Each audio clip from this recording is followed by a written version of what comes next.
Olá, mamães! Nós já conversamos sobre o Baby Blues e agora nós vamos falar de um assunto um pouquinho mais sério, que é a depressão pós-parto.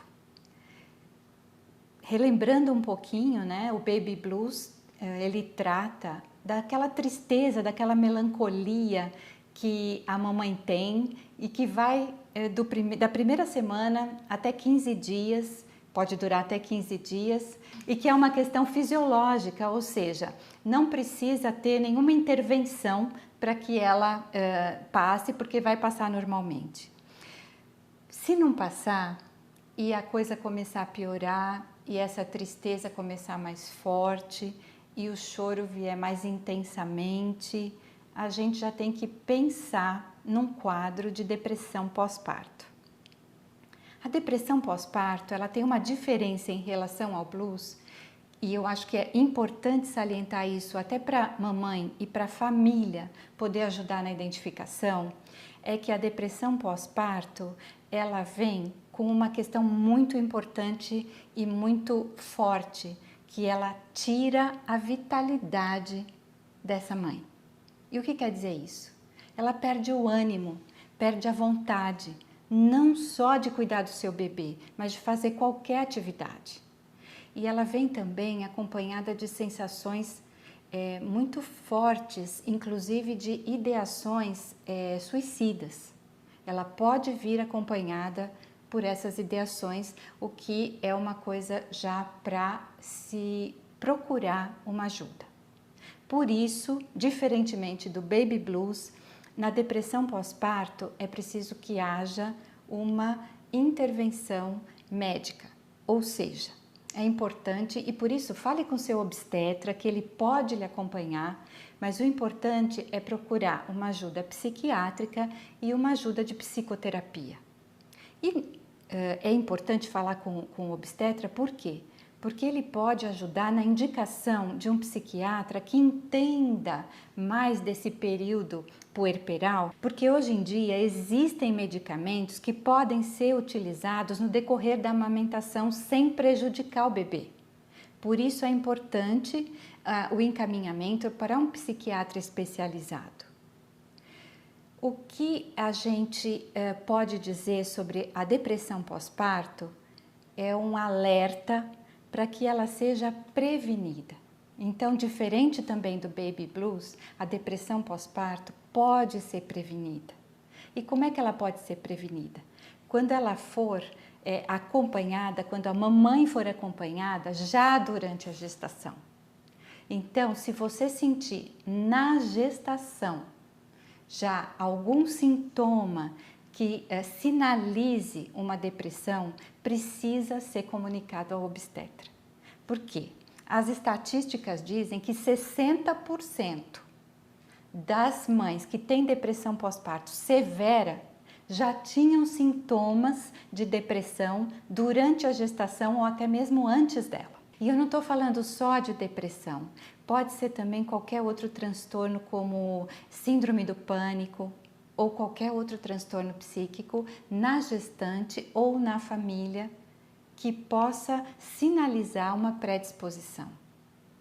Outro fator que a gente percebe e as pesquisas indicam como importante e que podem sinalizar uma depressão pós-parto é se a gestante romantizou demais essa fase e quando ela se vê frente a frente com o seu bebê real e não com aquele bebê idealizado, com a maternidade real e não com a maternidade idealizada, com a amamentação real, com os problemas que ocorrem nessa fase, com a intensidade e o turbilhão de emoções, ela se frustra. Tudo isso somado pode levar a um quadro de depressão pós-parto. Não estou dizendo que isso vai acontecer, mas pode acontecer. Se todo esse quadro estiver presente, é bom que se fique alerta para prevenir, porque prevenir é sempre a melhor opção quando a gente fala de depressão pós-parto. Outras dicas de prevenção para a mamãe são muito simples e não diferem muito da depressão que não é decorrente do parto. Quais são? Exercício físico, cuidar da alimentação. E aquelas que são específicas desse período são: tenha uma rede de apoio, peça ajuda, família, amigos, procure colocar como você está se sentindo. Isso não é vergonha, isso não é medo. Como a gente falou, isso ocorre em 60% a 80% das mulheres. E a depressão pós-parto tem ocorrido em 10% a 15% das mulheres, das mamães. E isso é um número muito considerável. Imagine como esse número é grande. Então, peça ajuda. Peça para a família, peça para as avós, para as amigas. Fale como você está se sentindo, fale com seu obstetra, até com o pediatra do seu filho. Porque todos eles vão poder te ajudar nesse momento. E agora eu queria ter uma fala exclusiva para os papais. Papais ou quem exerce a função paterna. Esse é o momento em que a mãe vai precisar muito do seu apoio incondicional e da sua aceitação. Então, se ela estiver chorando, tudo bem, e diga para ela que está tudo bem. Diga para ela que você está aí para ela, que você vai dar o apoio e que ela pode sim desabar um pouquinho, porque ela não tem que ser forte o tempo todo. E que você está aí para dar esse apoio, que você está aí para ajudá-la, que você está aí para proteger essa díade mãe e bebê que é tão forte e é tão importante que se estabeleça esse vínculo. Então, pai, essa é a sua função nesse momento, mas a gente vai falar disso num outro vídeo. E para a família, um recadinho especial também, porque a gente sabe que a família quer ajudar, que a família quer estar presente, que a família quer participar, mas será que qualquer coisa que a família fizer naquele momento ajuda? O apoio da família nesse momento é para a mamãe e não para o bebê. É a mamãe que está precisando desse apoio. É a mamãe que está invisível nesse momento, porque todos os olhares são para o bebê. E esse apoio, como é que tem que ser?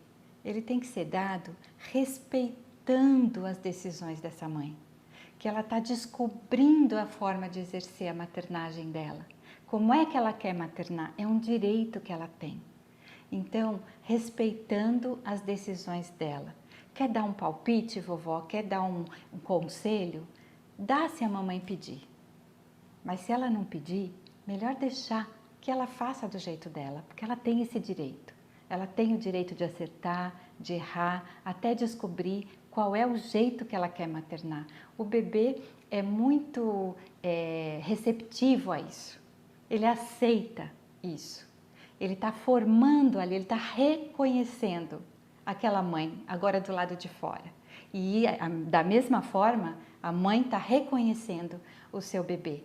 Então, essa é a relação mais importante desse momento. E o vínculo que é formado aí, ele vai ser útil para toda a vida. Ele tem que ser um vínculo seguro, um vínculo forte, um vínculo firme. Então, cabe à família proteger essa díade, proteger essa relação mãe-bebê e deixar que essa relação mãe e bebê se estabeleça da forma mais tranquila possível.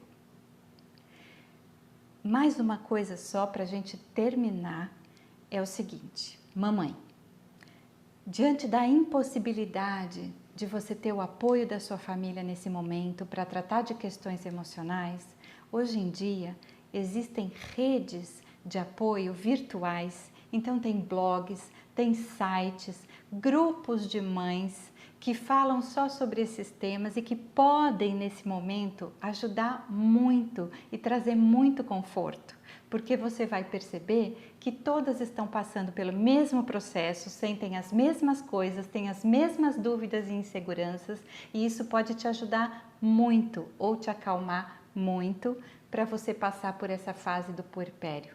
E para a gente terminar, eu queria só lembrar, porque eu já disse para vocês, mas reforçar, que toda paleta de emoções cabe no puerpério. Então, mamãe, aproveita esta fase, mergulha nela emocionalmente, se permita vivê-la com intensidade, porque você vai sair dela fortalecida. O vínculo com o seu bebê vai sair fortalecido também e você vai se permitir conhecer-se de forma como talvez você nunca tenha feito antes.